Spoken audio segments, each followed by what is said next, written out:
Écoutez-moi attentivement. Et si la chose la plus productive que tu puisses faire aujourd'hui était d'arrêter de faire? Et si tout ce que tu poursuis, la paix, l'amour, l'argent, le succès, s'éloignait de toi précisément parce que tu lui cours après? Pendant des années, on t'a menti. On t'a dit que l'effort est la seule clé. Mais la sagesse bouddhiste révèle une loi de l'univers que l'élite spirituelle garde jalousement. Il existe une énergie silencieuse qui attire tout, une force magnétique qui ne nécessite aucun épuisement, juste le calme. C'est le secret des moines, et il est temps de le partager avec toi. Dans les 30 prochaines minutes, tu vas découvrir que ton agitation est ton principal blocage et comment la simple activation d'une énergie féminine de réception peut transformer radicalement ta réalité. Je vais te donner les 10 piliers pour maîtriser le non-effort et manifester tout ce que tu désires. C'est une promesse.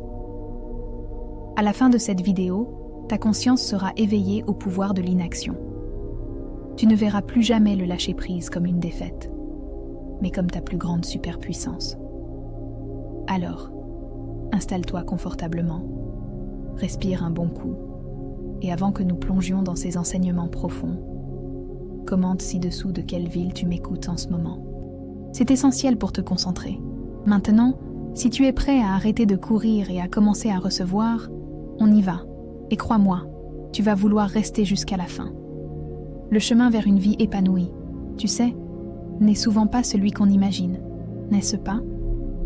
On nous a appris que pour réussir, il fallait se battre, forcer, ramer à contre-courant sans jamais s'arrêter.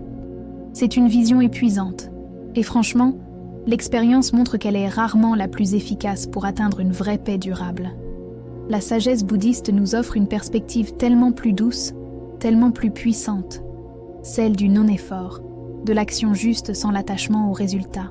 Pense à un arbre, il ne fait aucun effort pour pousser. Il se contente d'être, de recevoir la lumière et l'eau, et de s'élever majestueusement vers le ciel. Il y a une différence fondamentale entre l'action inspirée et l'agitation compulsive. Tu comprends? L'agitation part de la peur, du manque, de la croyance qu'on doit mériter ou arracher ce que l'on veut. L'action inspirée, elle, émane d'un lieu de calme profond, d'une certitude intérieure que tout est déjà là. Cette fluidité n'est pas de la paresse, loin de là. C'est une discipline de l'esprit qui consiste à faire confiance au mouvement naturel de l'univers. C'est agir, oui, mais sans la résistance, avec l'énergie de la rivière qui sait qu'elle finira toujours par rejoindre l'océan, sans jamais avoir à courir. D'ailleurs, si ce type de sagesse résonne en toi, prends une seconde maintenant pour t'abonner. Ça me permet de savoir que ces enseignements te touchent, et ça t'assure de ne jamais rater une seule de nos conversations profondes. C'est là que réside le secret. Laisser l'énergie du calme guider chacun de tes pas. Tu te rends disponible, tu deviens un canal pour le flux de la vie, au lieu de vouloir en être le contrôleur acharné. C'est en faisant cela que tu entres dans un état où l'abondance n'est plus à pourchasser, mais à accueillir, tout simplement. Le bouddhisme insiste sur cette idée d'impermanence. Tout change, tout est en mouvement. Alors, pourquoi vouloir figer les choses par la lutte? En acceptant cette danse perpétuelle, tu te libères de la nécessité de tout contrôler et tu trouves un repos bien mérité dans l'instant présent, ce qui est vraiment libérateur. Pour illustrer ça, imagine un poisson dans l'eau. Il n'a pas besoin de lutter contre le courant pour avancer. Il utilise l'eau pour se mouvoir. C'est exactement cette harmonie que nous cherchons à retrouver en cultivant la compassion envers nous-mêmes et en cessant de nous maltraiter avec une pression excessive. Alors, si on s'alignait sur l'énergie naturelle des choses, c'est une question de fréquence, de vibration. Et figure-toi que plus tu cours après les choses, plus tu les éloignes de toi. Mais comment exactement cette course effrénée devient-elle un repoussoir? On va décortiquer ça tout de suite. Tu l'as sûrement déjà remarqué. Quand tu poursuis quelque chose avec une énergie de manque, avec cette anxiété qui te pousse à courir, qu'est-ce qui se passe? Eh bien, ça crée une résistance. C'est paradoxal, mais plus tu t'agites, plus tu signales à l'univers que tu n'as pas ce que tu désires, et plus tu t'éloignes de la paix. Cette course, elle est souvent alimentée par la peur. Peur de ne pas y arriver, peur de manquer de temps, peur de ne pas être assez bien. Et cette vibration de manque, elle est puissante, elle est tangible, et elle se comporte comme un mur invisible qui repousse ce que tu cherches à attirer dans ta vie. Pense à l'impatience. Elle est l'ennemi juré du flux. Quand tu veux forcer le rythme, quand tu es obsédé par le quand et le comment, tu te déconnectes du présent et tu crées une tension qui est l'antithèse même de l'attraction. Or, l'attraction, c'est de l'harmonie. L'enseignement est limpide. Le cosmos répond à ta vibration intérieure, pas à ton agitation extérieure. Si ta conscience est focalisée sur l'urgence et l'effort désespéré, c'est cette même énergie de lutte que tu vas manifester, ce qui t'empêchera de trouver le calme et la fluidité dont tu as tant besoin. C'est comme essayer d'attraper de l'eau dans tes mains en les serrant très fort. Plus tu serres, plus l'eau s'échappe entre tes doigts. Si tu relâches la pression, tu peux la contenir. La vie fonctionne de la même manière. Il faut une forme de douceur pour que les choses puissent se déposer. Le Bouddha nous a rappelé l'impermanence de toute chose. Alors pourquoi nous acharner à fixer un résultat précis à un moment précis? Lâcher prise sur le besoin de contrôler le timing permet à la vie de t'apporter ce qui est juste, au moment le plus opportun, sans que tu aies besoin de te démener. Prenons un exemple concret. Si tu poursuis un client avec insistance par peur de perdre la vente, cette peur se sent et elle crée un malaise. Au lieu de la vente, tu crées la distance. Ce n'est qu'en revenant à une posture de compassion et de confiance que tu peux rétablir un lien sain. Alors, si l'agitation nous éloigne, quelle est cette force silencieuse et puissante qui, à l'inverse, attire absolument tout sans que l'on ait à lever le petit doigt? C'est ce qu'on va découvrir en plongeant au cœur de ta sérénité. Sais-tu ce qui est réellement un aimant pour l'abondance, pour les bonnes rencontres et pour les opportunités qui changent une vie? Ce n'est pas le tumulte de tes actions, c'est la profondeur de ton calme intérieur. La sérénité est une fréquence d'attraction, un magnétisme silencieux qui ne force rien. Lorsque ton esprit devient un lac paisible, il reflète parfaitement le ciel, c'est-à-dire l'immensité des possibles. C'est dans cet état de non-agitation que ta conscience est la plus claire et que tu émets la vibration la plus pure. Le paix que tu dégages est un appel irrésistible pour l'univers. Ce que tu cherches, il ne faut pas le pourchasser. Il te trouve quand tu es arrêté, quand tu es simplement là. Imagine-toi au centre d'un cercle, en parfait équilibre. Tu n'as pas besoin de courir au bord. Tout ce qui est destiné à toi est naturellement attiré vers ce centre de gravité qu'est ton cœur apaisé. Le calme n'est pas l'absence d'activité, mais la maîtrise de l'activité. C'est la capacité à rester inébranlable, même quand le monde s'agite autour de toi. D'ailleurs, si tu sens que cette vérité résonne profondément en toi, que ces mots t'apportent un soupir de soulagement, prends une seconde. Appuie sur le bouton « J'aime ». C'est notre manière silencieuse de créer cette belle communauté de sagesse. Cette force tranquille est l'expression d'une profonde compassion envers soi-même, le refus de se laisser emporter par le vent de l'urgence et de l'anxiété.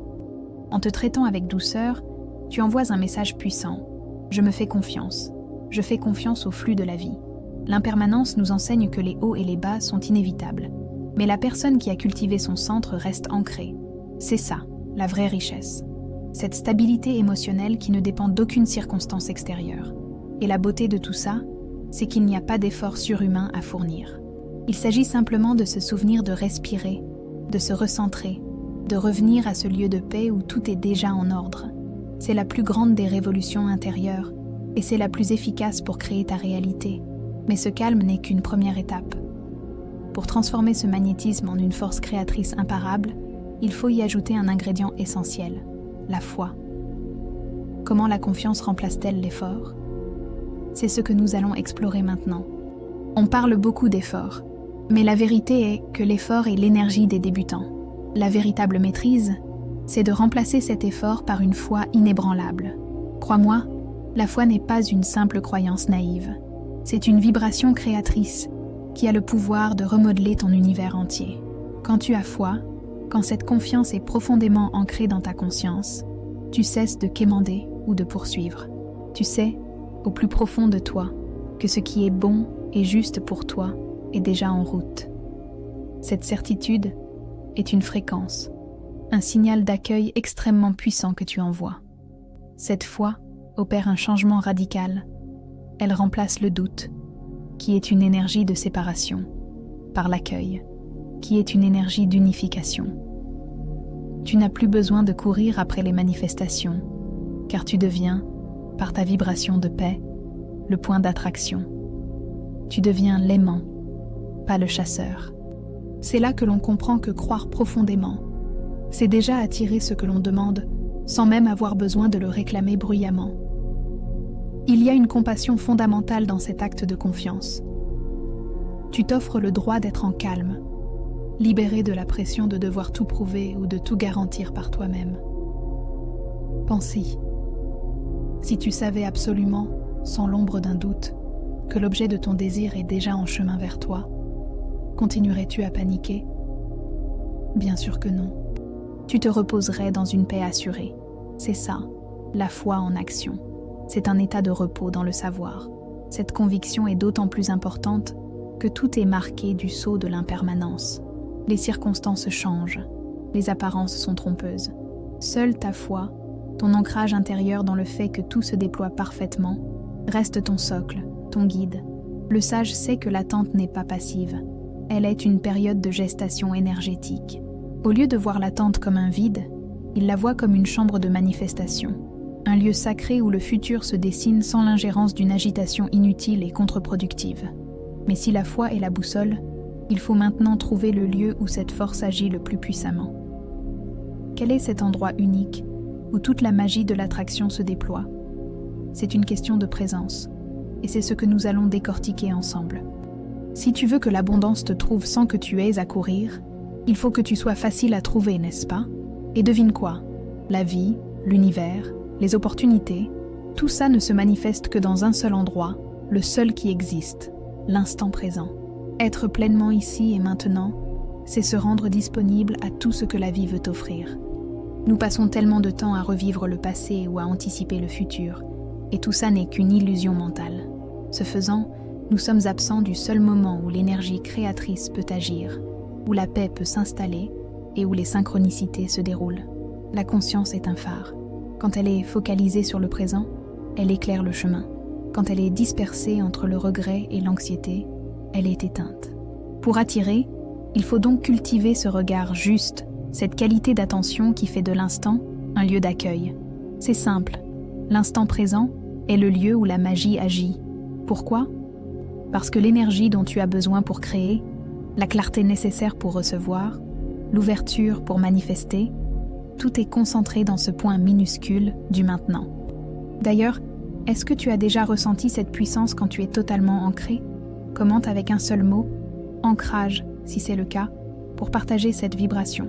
L'impermanence est la loi du monde. Tout bouge sans cesse. Si tu t'accroches à hier ou si tu te projettes trop rigidement dans demain, tu résistes au flux, tu forces. En t'alignant sur l'instant, tu épouses le mouvement de l'univers et tu crées une incroyable paix en toi. Pour t'aider, imagine que le présent est une porte. Si tu es en train de regarder par la fenêtre d'à côté, le passé, ou par celle d'en face, le futur, tu ne la vois pas. Seule la compassion envers ton propre esprit, qui est tenté de s'échapper, te permet de te ramener doucement à cette porte. Cette présence donne un signal clair à la vie. Je suis prêt, je suis ouvert, Et en étant prêt, tu deviens naturellement réceptif, sans avoir à faire d'efforts. Ce qui est essentiel pour que l'énergie attire tout sans courir, c'est de comprendre l'art de recevoir.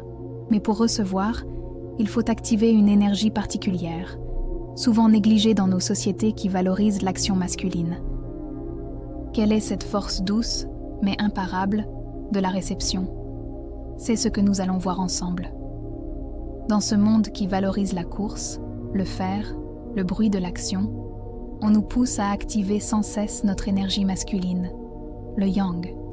Mais pour attirer sans courir, il faut absolument réveiller l'autre moitié de la médaille, la puissance discrète et profonde de l'énergie féminine, le yin, celle du recevoir. Cette énergie yin est la douceur, la réceptivité, la terre fertile. Elle n'a pas besoin de s'agiter pour que les graines germent. Elle se contente d'être là, ouverte, en paix, prête à accueillir. C'est une force tranquille, patiente, qui attire tout par sa seule présence, sans avoir à le provoquer ou à le forcer. Imagine la lune. Elle ne fait aucun effort pour attirer la lumière du soleil. Elle est simplement là, réceptive, et elle rayonne par reflet. Notre capacité à recevoir fonctionne de la même manière. Elle demande une conscience de notre valeur, une profonde compassion pour nous-mêmes. Le yin est l'art de devenir plutôt que de faire. Il s'agit de cultiver le calme pour que les solutions, les idées, les cadeaux de l'univers puissent se déposer naturellement en toi. Si tu es en pleine course, tu ne peux pas t'arrêter pour ramasser les trésors que la vie met sur ton chemin. C'est là que l'on comprend que l'abondance n'est pas une lutte. C'est un état de grâce, une ouverture. L'énergie féminine te rappelle que tu n'as pas à mériter l'amour ou la richesse par un effort exténuant. Tu dois simplement te rendre disponible à les recevoir. C'est une question de dignité intérieure. Évidemment, cette approche est en totale opposition avec la peur et le manque. Le manque nous pousse à la suractivité yang. La foi yin accepte l'impermanence et sait que même le vide est une promesse de remplissage, que le flux revient toujours. Pour manifester cette douceur, tu dois d'abord l'appliquer à tes pensées. Remplace l'autocritique et le jugement par l'accueil de ce qui est. En t'ouvrant à toi-même avec bienveillance, tu ouvres la porte à toutes les manifestations extérieures que tu désires voir apparaître. Mais même dans cette réceptivité, il y a un piège subtil que beaucoup oublient, l'attachement au résultat. Comment lâcher ses attentes rigides pour donner une liberté totale à l'univers de nous surprendre? C'est notre prochaine étape, et elle est cruciale. C'est une vérité essentielle de la manifestation. Les désirs rigides ferment les possibles. Tu penses peut-être que pour attirer quelque chose, tu dois le définir avec une précision chirurgicale. Mais en t'accrochant trop fermement à comment et quand les choses doivent arriver, tu étouffes le flux de l'univers. Imagine que tu commandes une livraison à domicile. Si tu insistes pour que le livreur prenne absolument la rue B et pas la rue A, même si la rue B est barrée, tu bloques le processus, n'est-ce pas? Tes attentes trop strictes agissent de la même manière. Elles créent un barrage à l'abondance. La vraie liberté, la vraie paix, vient du lâcher-prise sur l'attachement. C'est accepter que l'univers a une imagination et une compassion bien plus vaste que ton petit esprit humain. Quand tu lâches cette pression, tu ouvres un espace immense pour que la vie te surprenne de la plus belle des façons. Le Bouddha nous a rappelé que l'attachement est la source de la souffrance, et l'attachement au résultat est une forme de souffrance par anticipation. Lâcher, c'est se dire que cela se manifeste, ou quelque chose d'encore mieux, au moment le plus juste. C'est l'essence même du calme véritable. En cultivant cette conscience de l'impermanence, tu comprends que la forme que prendra ta manifestation n'est pas ta responsabilité. Ta seule tâche est de maintenir ta vibration de foi et de joie. Le reste appartient au comment divin, au comment de l'univers. L'exemple pratique est crucial ici. Tu désires un nouveau travail. Au lieu de t'accrocher à l'idée que ce doit être ce poste-là, dans cette entreprise-là, lâche l'attente spécifique. Concentre-toi sur la sensation que t'apporterait ce travail, la liberté, la contribution, la reconnaissance. Le lâcher-prise donne le pouvoir. C'est un acte de foi puissant. Quand tu cesses d'insister pour que l'univers se conforme à ton plan limité, tu lui permets de te donner plus grand, plus beau, et surtout, plus aligné avec ta plus haute vérité. C'est là qu'on découvre une loi physique du spirituel. Or, ce lâcher-prise est intimement lié à l'espace le plus pur qui soit, le silence. Quelle est la fréquence d'attraction secrète qui émerge uniquement lorsque tu te tais? C'est le pouvoir insoupçonné du silence que nous allons explorer sans attendre. Dans le tourbillon de nos vies, nous avons appris à associer le succès au bruit, à l'activité incessante, à l'expression bruyante de nos désirs. Mais le sage sait que ce n'est pas le bruit qui attire, c'est la profondeur du silence. C'est dans ce vide apparent que ta vibration s'élève et devient purement magnétique. Le bruit, l'agitation mentale et verbale, est une pollution qui brouille ton signal. C'est comme essayer de capter une fréquence radio très faible alors que tu es au milieu d'une tempête. Pour te connecter au flux de l'univers, tu as besoin d'une clarté totale, et cette clarté réside dans le calme. C'est dans le silence que ta véritable conscience peut émerger. Tu y entends la voix subtile de l'intuition, celle qui sait exactement quel est le prochain pas sans effort. C'est cette voix qui te guide avec une paix inébranlable, sans avoir besoin de courir ou de te débattre. Tu sais, quand tu arrêtes de parler de tes désirs, de les ressasser, de les forcer, tu leur donnes l'énergie du mystère et de l'intimité. Ils se mettent à germer en silence. Tu as déjà observé le pouvoir de l'attraction silencieuse? Partage dans les commentaires la phrase Mon silence est ma force pour ancrer cette idée en toi. Le silence est l'antithèse de la peur et de l'urgence, qui nous poussent au bavardage et à la suractivité. Il incarne une compassion radicale envers notre système nerveux. En t'offrant des moments de pure tranquillité, tu recharges cette batterie intérieure qui devient alors le véritable aimant. L'impermanence de la vie fait que tout passe, y compris le bruit du monde. En t'ancrant dans le silence, tu trouves un point de référence stable, un lieu qui ne bouge pas. C'est ta maison intérieure, et c'est de là que part la vibration qui attire tout vers toi, sans effort. Le silence est une fréquence élevée. Quand tu es silencieux, tu ne fais plus d'efforts pour te convaincre ou convaincre les autres de ta valeur. Tu es simplement, et ce simple être est la plus puissante des déclarations à l'univers. C'est une signature énergétique. Mais comment appliquer ce silence de manière pratique? Non pas seulement en arrêtant de parler, mais en l'ancrant au centre de ton être. Il existe une pratique simple, mais incroyablement puissante. Découvrons la méditation qui active le rayonnement de ton cœur. Maintenant que tu as compris le pouvoir du calme et du silence, il est temps de passer à la pratique qui les unit. La méditation du rayonnement du cœur. C'est le centre de ta compassion, le moteur de ta fréquence d'attraction, le lieu où l'univers et ta conscience se rencontrent en parfaite paix. Assieds-toi confortablement et ferme doucement les yeux. Ramène toute ton attention vers le centre de ta poitrine, là où bat ton cœur. Imagine que cet endroit est une petite lampe, une source de lumière douce et chaude. Respire profondément et à chaque inspiration, cette lumière grandit un peu plus. Cette pratique n'est pas un effort, c'est une simple intention de ressentir. Tu ne cherches pas à générer une émotion. Tu laisses simplement la lumière de ton cœur, ta nature profonde, se diffuser. C'est une lumière de gratitude, de calme, de bienveillance, et elle est incroyablement magnétique. À chaque expiration, tu laisses cette lumière se diffuser au-delà de ton corps, comme une onde. Tu n'as pas besoin de courir après les choses. Tu es le soleil, et ton rayonnement attire tout ce qui résonne avec cette vibration de paix et d'amour inconditionnel. C'est l'essence du non-effort. Cette diffusion est l'expression d'une acceptation radicale de l'impermanence. Tu laisses tout être, sans jugement, sans essayer de contrôler. Ce que tu laisses venir résonne avec ta lumière. Ce qui ne résonne pas s'éloigne naturellement, dans le respect et le calme. Et c'est là que la magie opère. En te concentrant sur cette lumière, tu changes ta fréquence. Tu te concentres sur ce que tu es, plutôt que sur ce que tu veux. L'univers répond à ce que tu es, non à ce que tu réclames. Tu deviens la chose que tu souhaites manifester. Fais cette pratique quelques minutes chaque jour. Ressens ta lumière se diffuser doucement et laisse venir à toi, sans t'y attacher, ce qui est en résonance.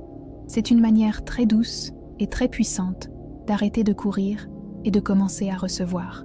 Alors, après avoir pratiqué l'ancrage et la foi, quelle est la vérité finale et libératrice que le bouddhisme nous offre pour clôturer cette réflexion?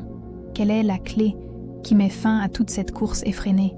C'est ce que nous allons révéler. Nous arrivons à la vérité ultime du non-effort.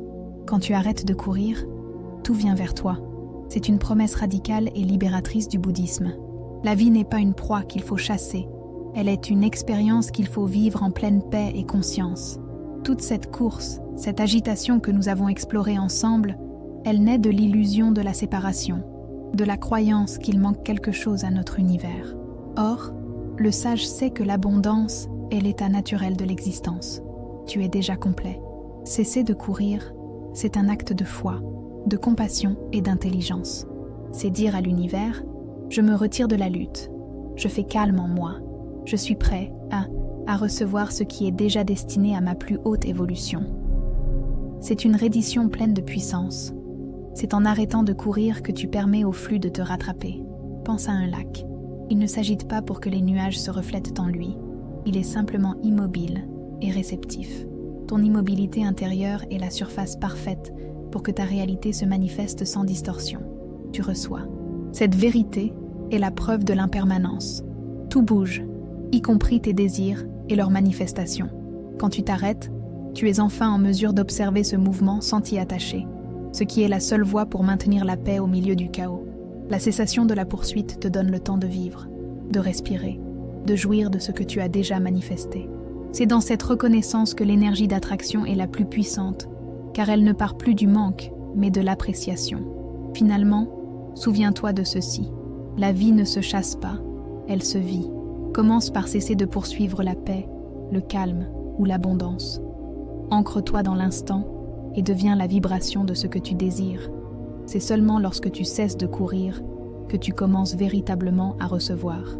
Voilà, nous avons parcouru l'essence de cette sagesse. Mais comment commencer ce chemin? Et surtout, quelle est cette première étape qui va t'ancrer dans cette nouvelle réalité de non-effort? Ne pars pas, car le plus puissant reste à venir. Nous avons fait un voyage puissant au cœur du non-effort, de l'art d'attirer sans courir. Mais le travail ne s'arrête jamais vraiment. L'enseignement le plus précieux que je peux te laisser, c'est que la vraie quête n'est pas de trouver l'abondance à l'extérieur, mais de retrouver cette paix intérieure qui est déjà en toi. Alors, pose-toi cette question. Quelle vieille habitude de course es-tu prêt à laisser derrière toi dès maintenant pour embrasser l'énergie du calme? Laisse-moi ta réponse dans les commentaires, car le partage de ta conscience est la première étape pour matérialiser ce changement. N'oublie jamais que ton calme est ton aimant le plus puissant, que ta compassion est ta plus grande force, et que l'impermanence est ton allié, car elle garantit que le changement est toujours possible. Tu n'as pas besoin de forcer l'univers. L'univers est en toi, et il ne demande qu'à se déployer. Si ces 10 enseignements ont résonné, si tu as senti un soulagement profond en comprenant que tu peux arrêter de te battre, alors tu sais ce qu'il te reste à faire. Rejoins-nous sur ce chemin. Abonne-toi, car ensemble, nous allons explorer d'autres mystères de la sagesse qui transforment la vie. Finalement, voici la réflexion avec laquelle je veux te laisser. Si l'amour, la richesse et le bonheur étaient déjà là, juste devant ta porte, est-ce que tu serais assez silencieux et assez en paix pour les entendre frapper? Rappelle-toi, c'est quand tu t'arrêtes que la vie commence à te rattraper. Cultive ton silence, cultive ta réceptivité, et tout viendra.